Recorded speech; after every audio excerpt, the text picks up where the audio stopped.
Welcome, MBA members. We really appreciate your sharing time with us this morning.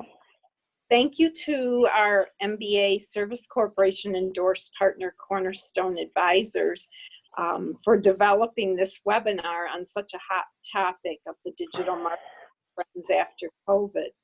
I'm pleased to have Jennifer Wagner and Jim Burson here with us today from Cornerstone Advisors. Jim will be sharing many trends and tools with you, and he does welcome questions throughout, or feel free to send them in on the chat as well.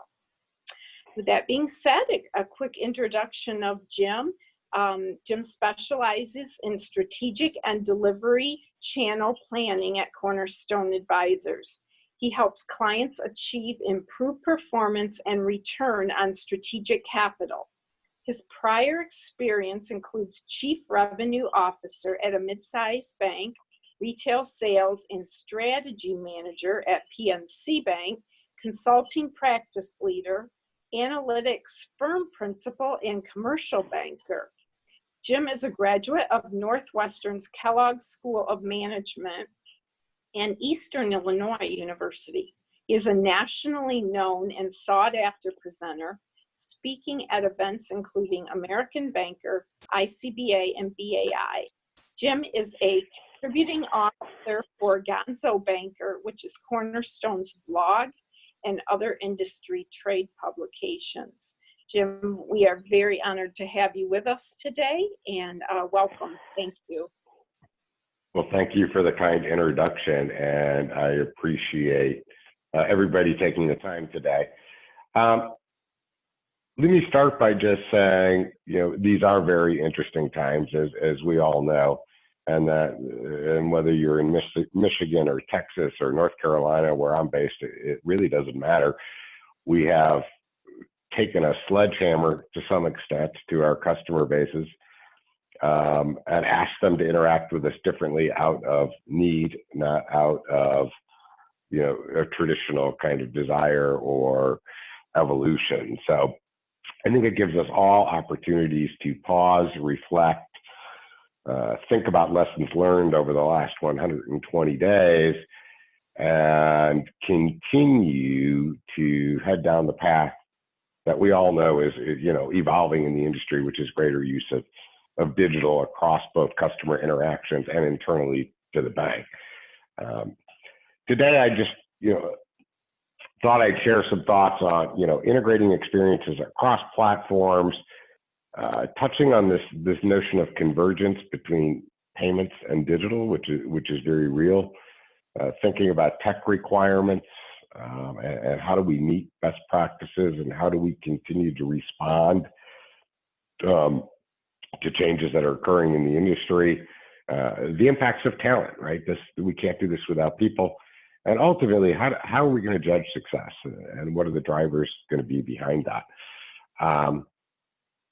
So maybe we should start with, a little bit about what's going on in digital in general, some key trends, and also, calibrate what is digital. And I thought I can ask 20 banks that question, and I'll get 20 different answers on how digital is actually defined, but it is touching both the physical and a digital world.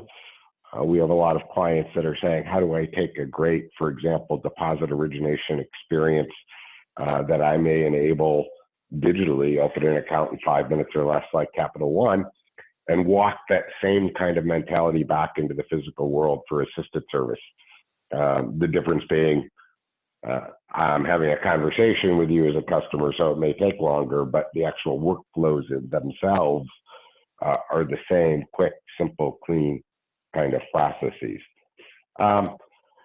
We asked, at the end of last year, we asked questions, what did they expect to happen in the decade ahead, in our annual kind of what's going on survey in banking. And, a couple things I think that are important to impact, that will continue to impact digital transformation. Obviously, the vast majority of the executives we interviewed said branches are going to decline significantly.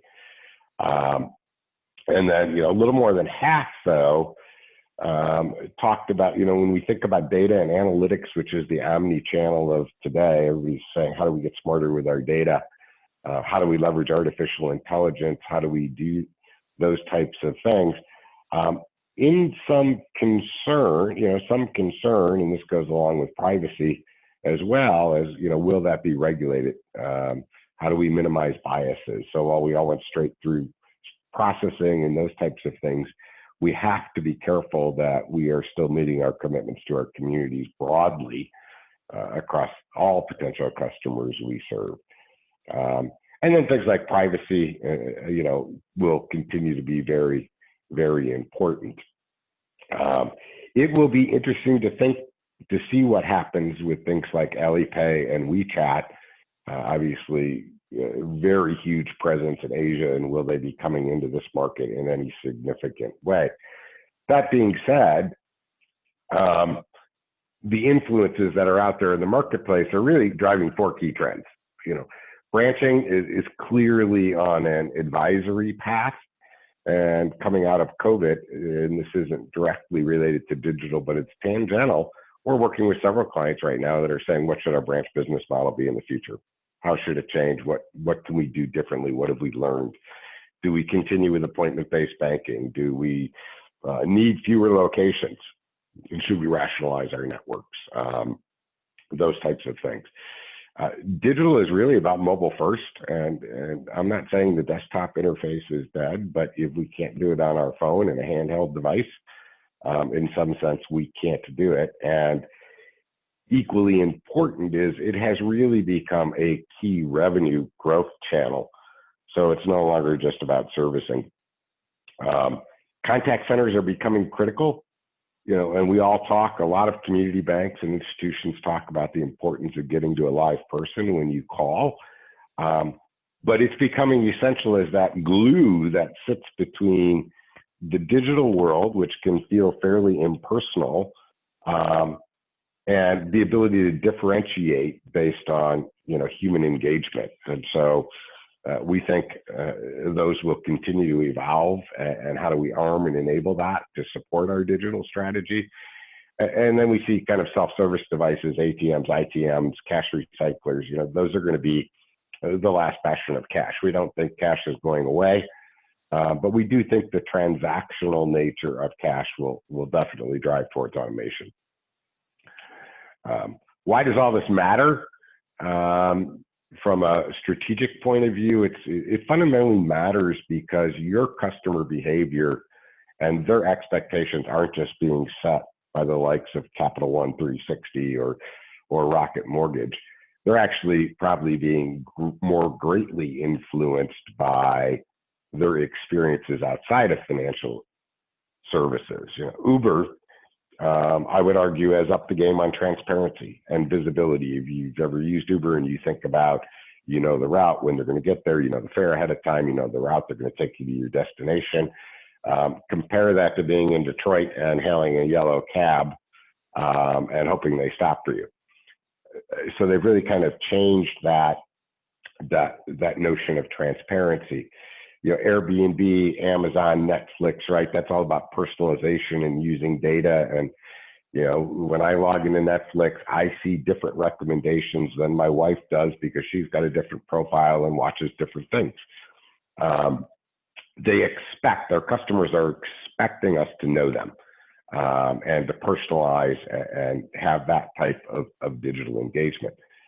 What's interesting on the backdrop is mobile adoption. So when you look at adoption rates are starting to plateau.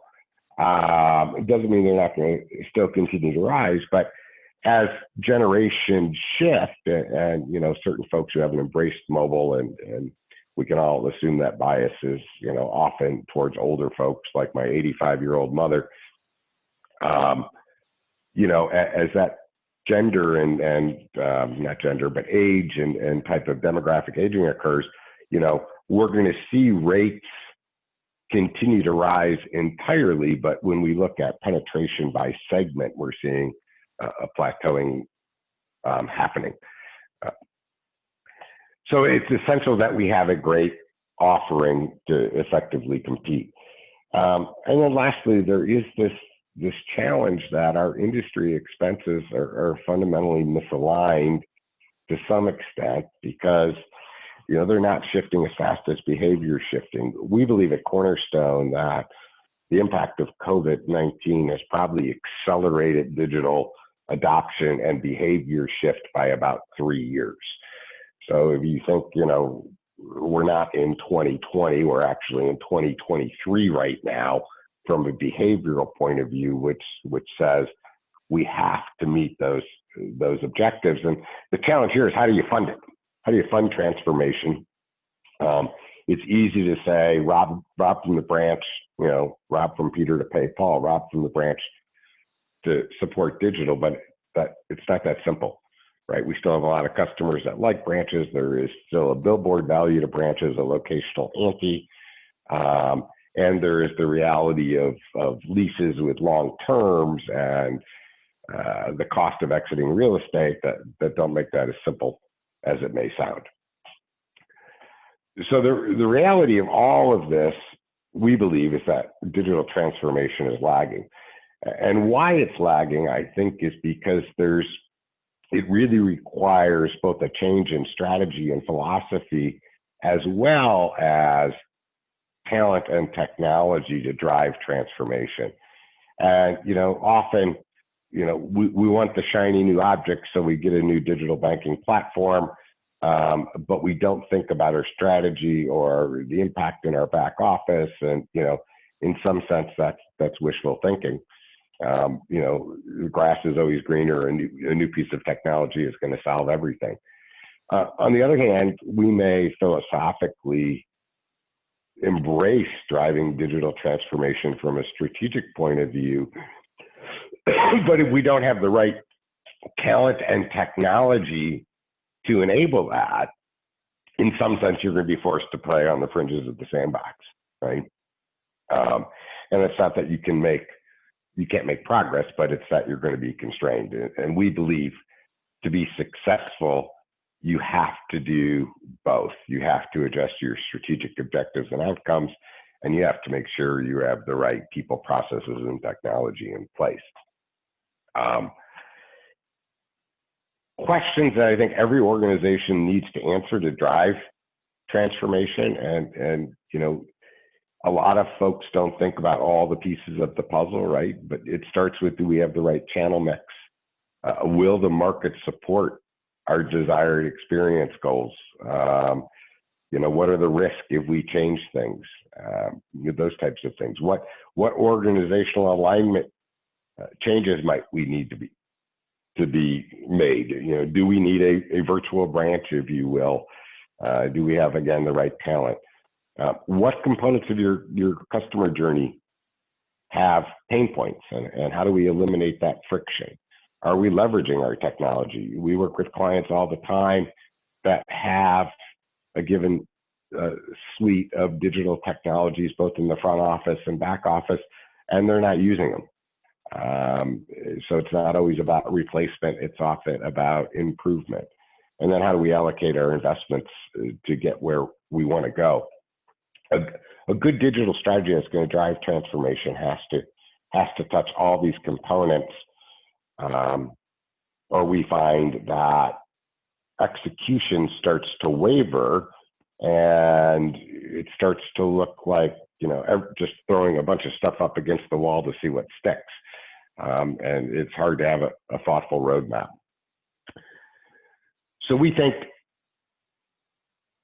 to be successful, there's 4 things that every organization should do. The first one's visibility.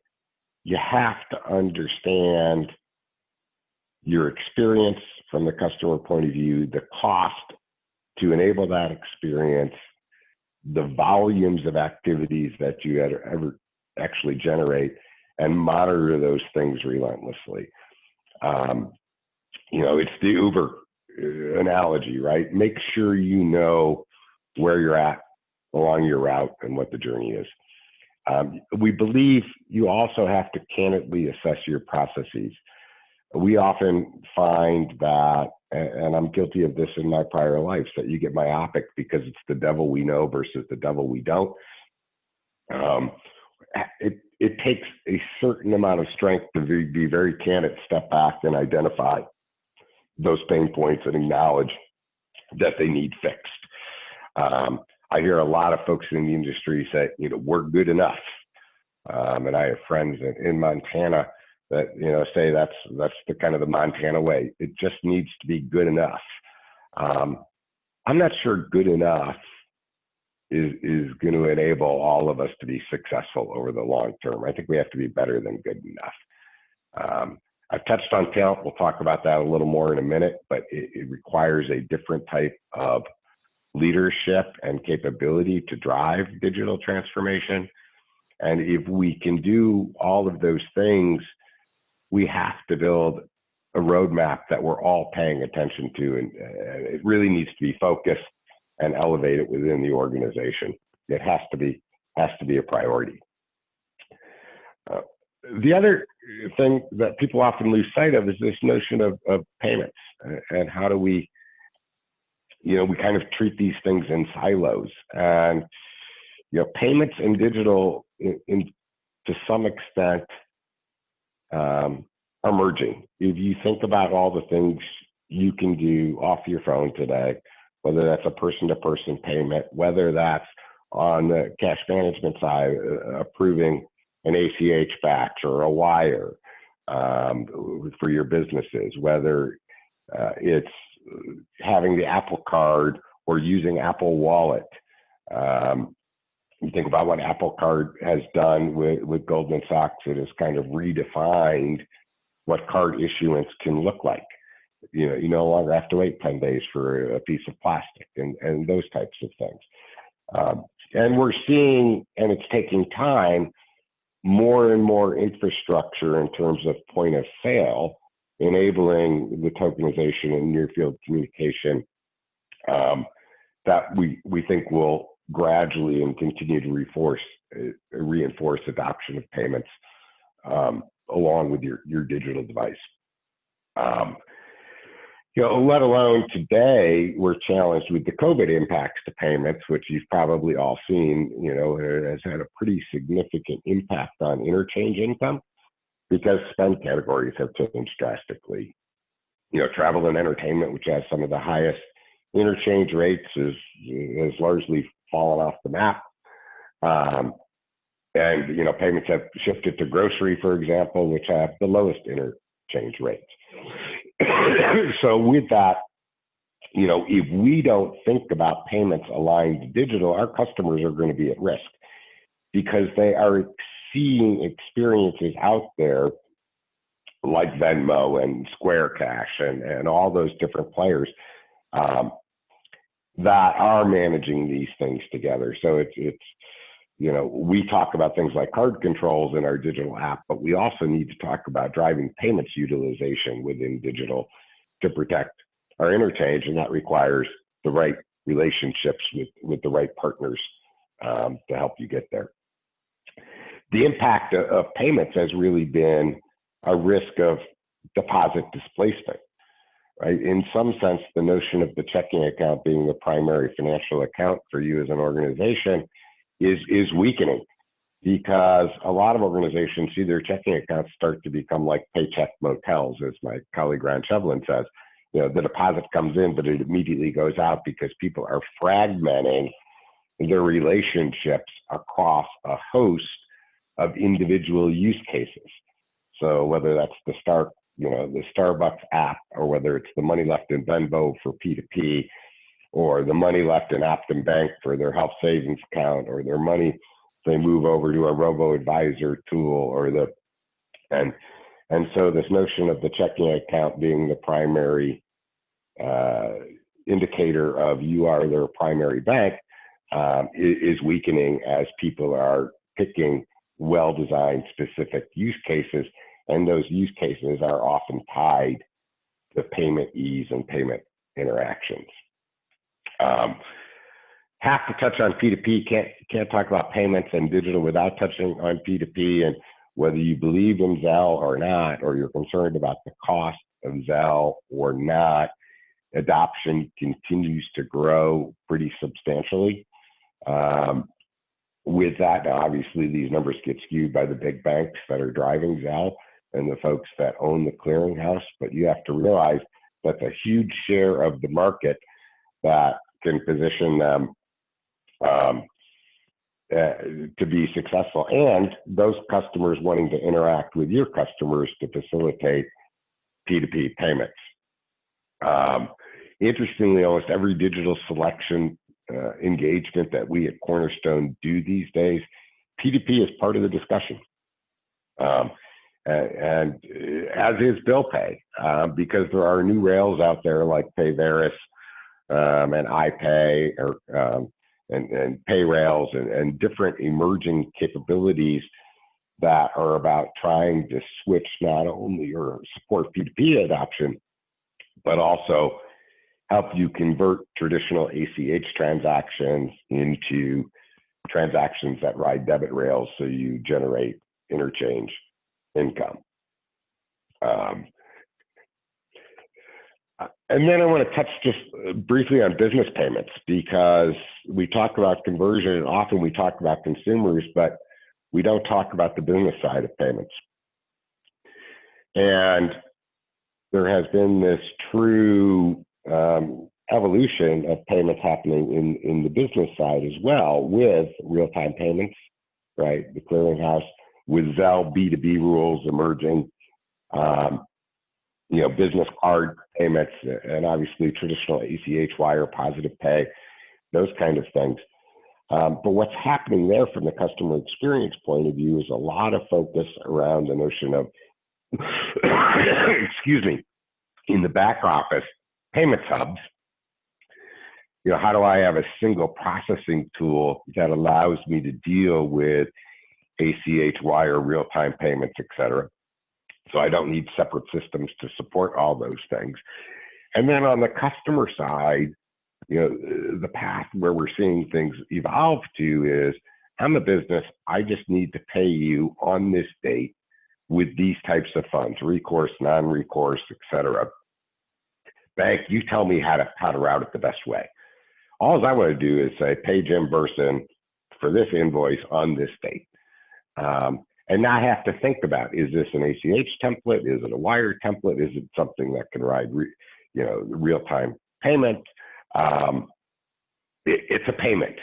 And so we're seeing that convergence start to occur from a technology point of view, which is enabled by your cash management tools, because you can have, if you have the back office system, but you don't have the right front office treasury services interface for your business customers, then you only have half the equation. So it's going to take both at the end of the day.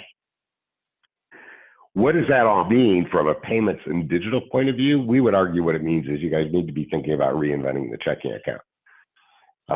It's really becoming a money management, money movement account. And it's not about writing checks, right? Well, we still call it a checking account. Maybe we have to start calling it by something else. But we should think very hard and clear, especially with the changes in Reg D. What does that look like in the future, and do we have an opportunity to rethink our standard product definitions? Because that's an equal important part of digital transformation, is designing your products that support digital engagement and transformation. As you think about your investments, I mentioned I want to touch on technology. I think there's a couple of things that we want to drive home.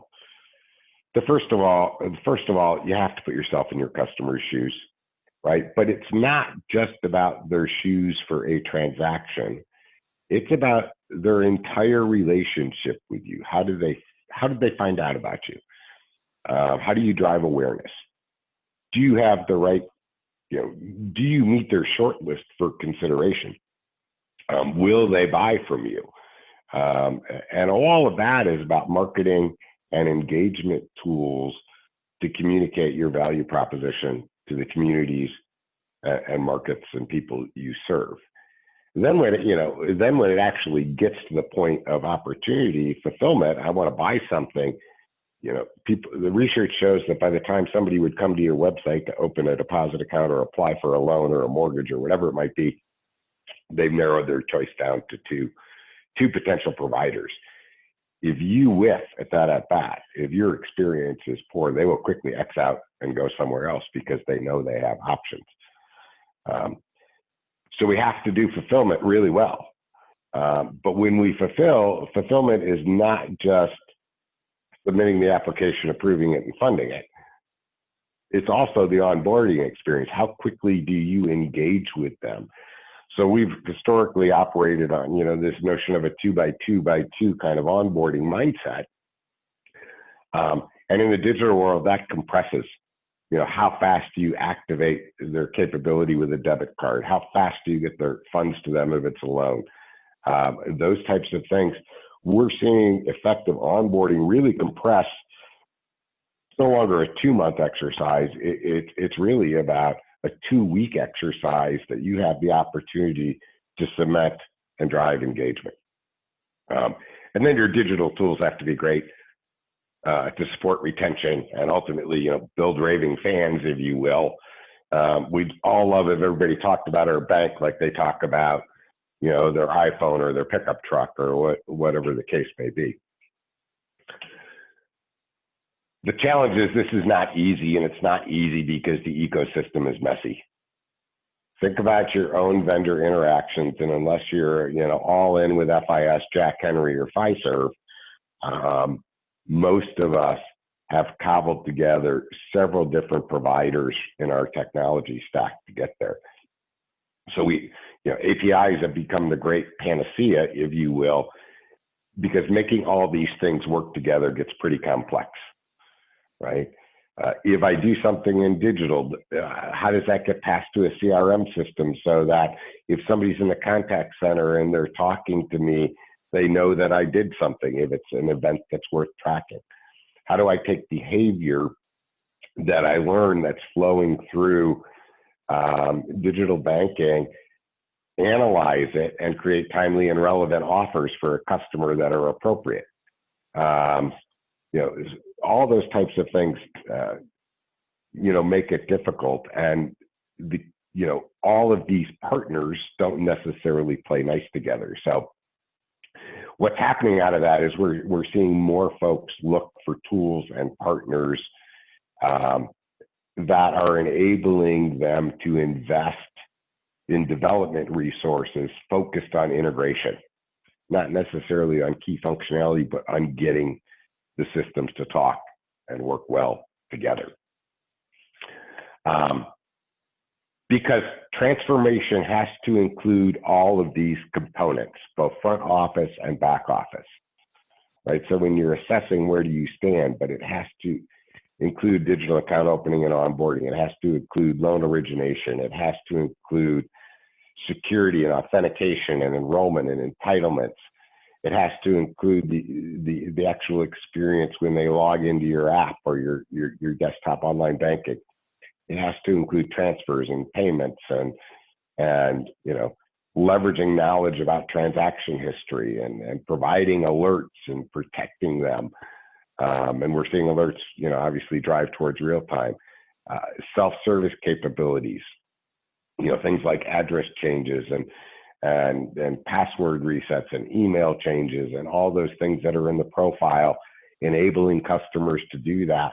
Then with the right back office processes that still protect you, like we've historically done in the industry. It's got to include treasury and marketing. So when we say assess yourself along the journey, we would argue you need to break it down.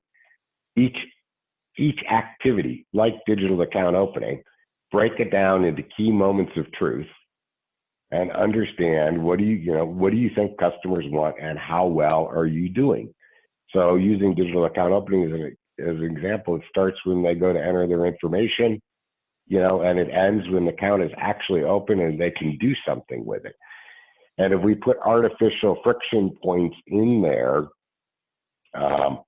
for because we're a very conservative risk-based organization, we're not going to open any account to the core without putting human eyes on it, even though we've had great ID verification, KYC, BSA, AML, all the things that we do face-to-face. It's taking a physical-based process flow and trying to put it in a digital world, and it doesn't fundamentally work. So it's not just that at this level we have to think about the flows and customer expectations. It really requires you getting into the details, breaking each step into those kind of components. And if you want to transform digitally, this is the kind of grit we believe it takes. And asking yourself candidly, can I do this? Can we do this for our customers? And if not, why? And making purposeful, thoughtful decisions around each of those kind of steps in the process. That's a customer journey. If you understand all those individual use cases that customers expect, now we start to enable greater transformation and enable the strategy to take hold. I'll just give you a couple of examples of things we're seeing as you get into a use case. So one use case is personalization, right? Just my communication digitally with customers has a feel of being personalized, right? And everybody says, "Oh yeah, it's personalized." I say "Dear Jim" in the email. That's not personalization. Personalization includes content that is relevant to me, whether it's financial education content or a cross-sell offer that is relevant and appropriate for me. And I'll give you an example. Even big institutions sometimes whiff. I'm joint on an account, Bank of America, with my daughter. My daughter's 26. I get all the time from Bank of America, because she's primary on the account and I'm secondary. I get both within app and email marketing talking about first-time homebuyer loans, because what they're doing is looking at one person on the account. She's 26 years old. She's a candidate for a first-time mortgage, but yet they're sharing that with everybody. I look at it and I say, why? To me, it becomes white noise, and says Bank of America has no clue who I am. So that's the key to personalization. That's why data has become so important. Second example of digital transformation is video collaboration. I don't know how many of you are using video at all in the COVID world, but we've seen it gain a fair amount of traction. And I'm not just talking about video for ITM, so video-based tellers, if you will. I'm talking about using video to leverage expertise. Think of all the Zoom meetings we've all been in the last 120 days, or WebExes, or Teams meetings, or whatever you have, right? Well, our customers, are doing that in their personal lives with telehealth and video health, and potentially with their banks. And we can actually enable our organizations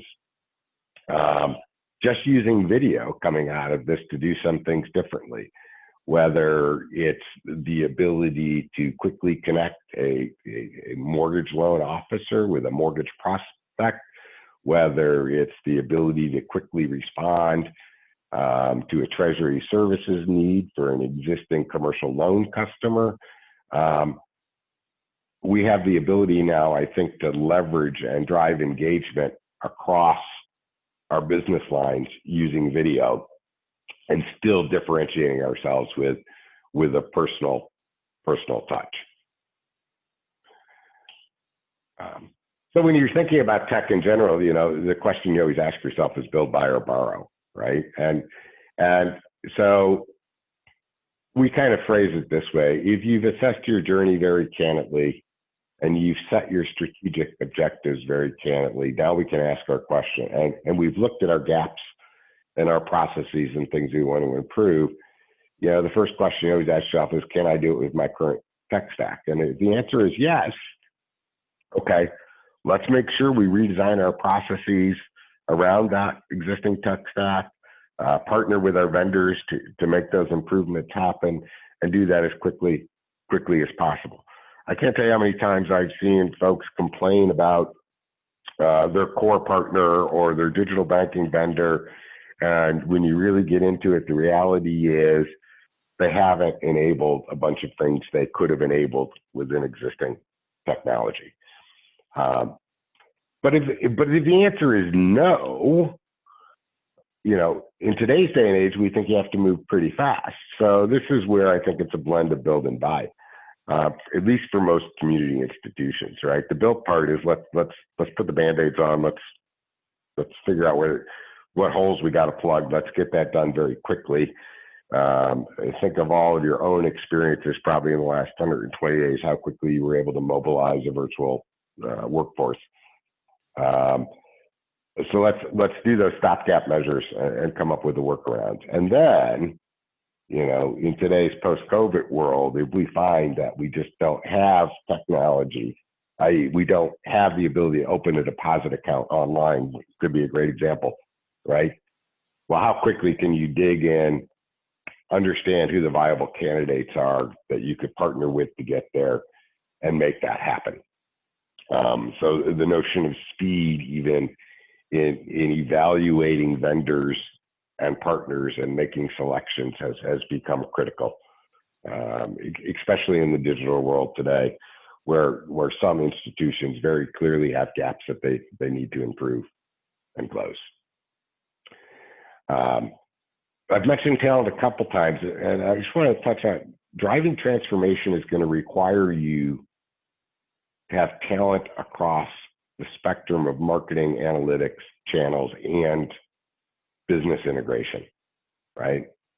So think about having engagement opportunities with customers you don't see eyeball to eyeball, and how do you manage that process?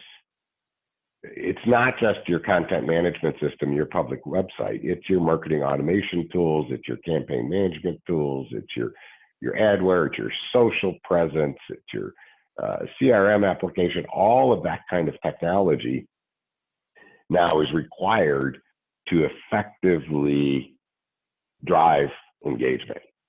On the analytics side, obviously, it can get pretty complex. I can tell you a lot of times folks say, well, the answer is we're going to build a data lake and we're going to throw all our data in it and we're going to get smart about our customers. And so they build this great data lake and they throw all the data in it. And then they sit there and look and pause.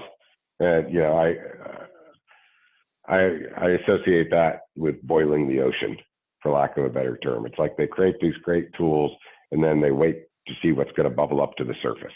Nothing happens. Analytics requires structure. It requires you to say, what question am I trying to answer first? And then go answer it. Have a hypothesis. I would encourage you all to have a hypothesis, whether it's a cross-sell use case or a business improvement use case. Have an hypothesis, then do the analytics to either prove or disprove the hypothesis, and then proceed. Talked about digital channels quite a bit. The one thing I do want to touch on, it does require also the skills that are thinking about digital security and privacy, in addition to how do we make all our experiences and channels work effectively together. And the glue, quite frankly, that makes all of this work is business integration skills and the collaboration between the technology parts of your organization and the business units in your organization. You may or may not have this talent in-house. And so then the question is, how do we get that talent and attract it? The biggest risk, I think, to transformation for you is you're competing for this same talent with every other industry out there right now. So it's not as easy. And then a couple of last things to touch on. Focused, visible roadmaps I mentioned early on, right? It's be specific, tie them to dates, figure out what part of the initiative is there and why it's going to drive value for you. I mean, have a clear roadmap on, strategy answers 4 questions at the end of the day. Where are we? Where could we be? How do we get there? That's the roadmap. And then what are the economic consequences or benefits to us as organizations when we do, right? So this is how do you get there? Once you define where you want to go, your roadmap's got to be your tool on how you get there. And it's got to be visible and specific. Think about even your own digital banking vendor partners. You ask them to see their roadmaps. You always want to know what's, in the second quarter or third quarter coming this year. You need to treat your own transformation the same way you expect your technology partners to keep you current with their roadmaps.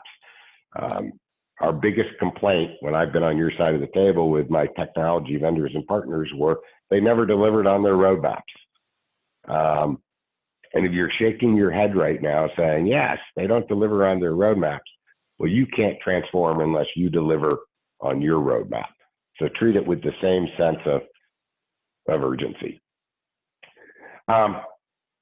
We did a somewhat informal survey of 14 institutions just to say, really, what's happened since COVID, right? And there's 2 things here, and the percentage change that will be permanent. So branch new accounts, in general, what we were told, new account activity is down 60%. And people think 10% of that or 6% is going to be permanent, that it'll never come back to the branch. Okay, well, think about your percentage of accounts you open online today. You don't have the tools, and how do you stack up? What's the opportunity cost of that? If you look at new accounts online, they're up 40%, and everybody believes it's going to stay that way. So that says we have to be focused on being prepared to serve that. We also looked at interaction behavior. Obviously branch transactions way down because most of us are limited to drive-ups, right? But drive-ups have always been a significant part of our branch transactions. But accounting for in a lot of organizations more than 50% of their branch transactions. So they're down 75%. That's pretty interesting. ATM transactions are what they are.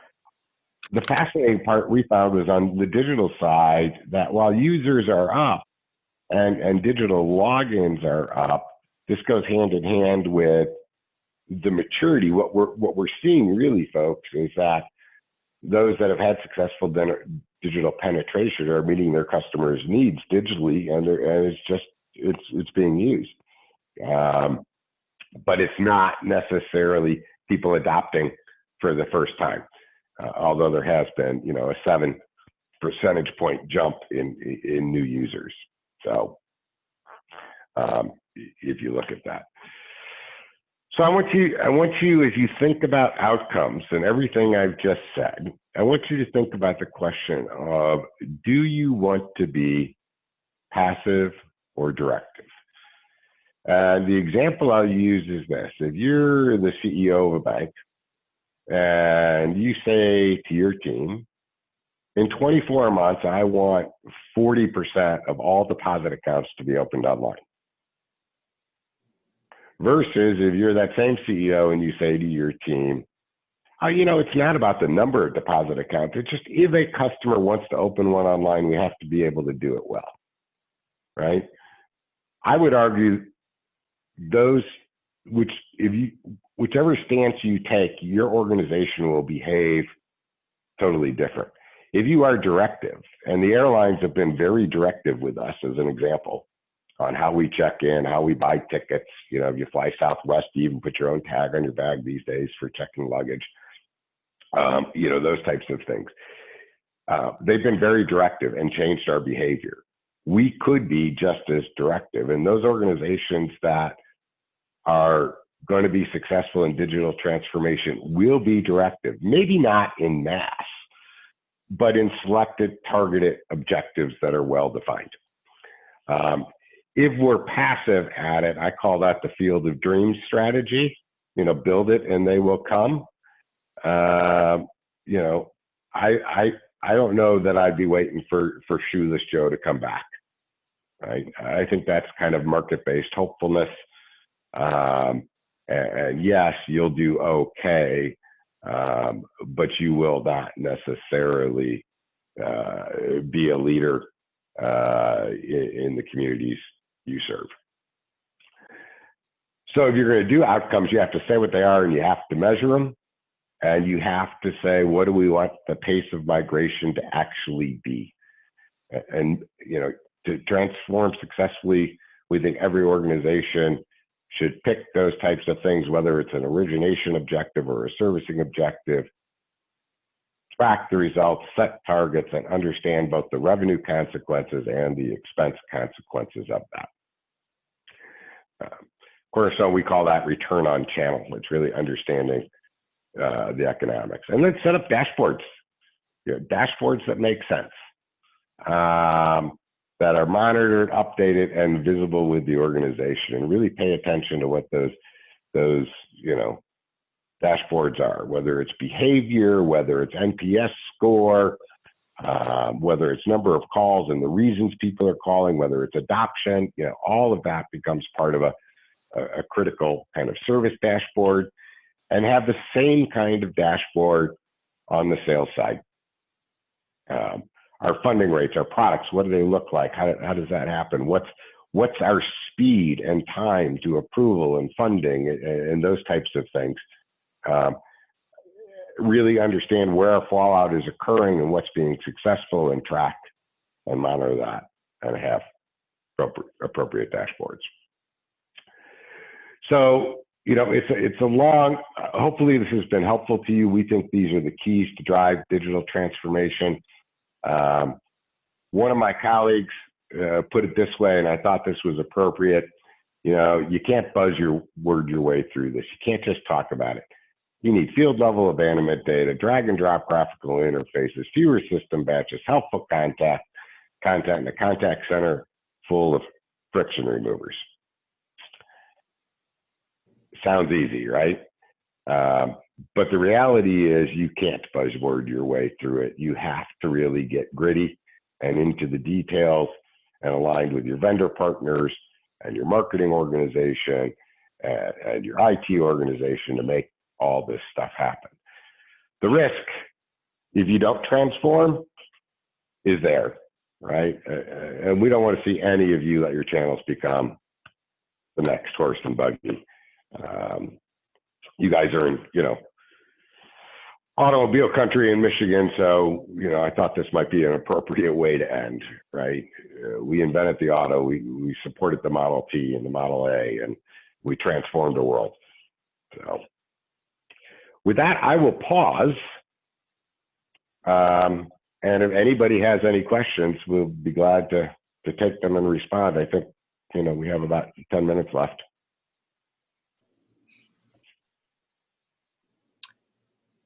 Are there any questions for Jim? Jim, I do have a question for you. As a bank moves forward with the digital transformation, how do they also keep let's say their baby boomers that aren't really comfortable and pleased with the transformation? How do they still keep them engaged and educate? Well, I think that's where personalization has to come in, right? We have to, we know who those customers are in the reality, and we can still communicate with them effectively. That's why I don't think branching is dead by any means, and so we still have to support that.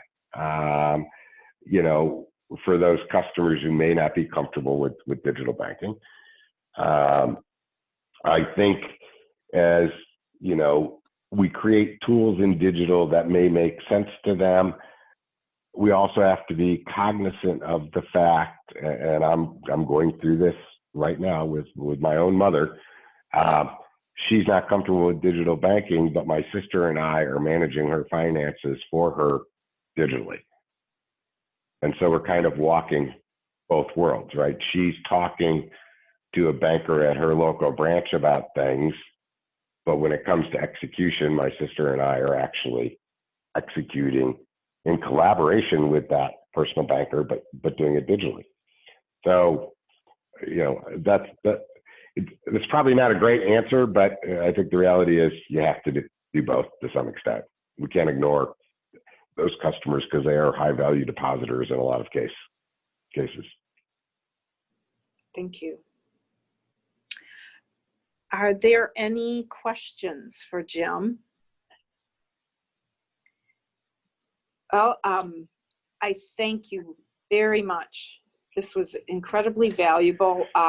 They will be, Cornerstone will be sending out the presentation to all of you. And Jim has left his contact information as well. I'm able to get in touch with Jim and Jen also if we can answer any questions. So thank you so much for being with us. Please all stay safe and healthy, and take care.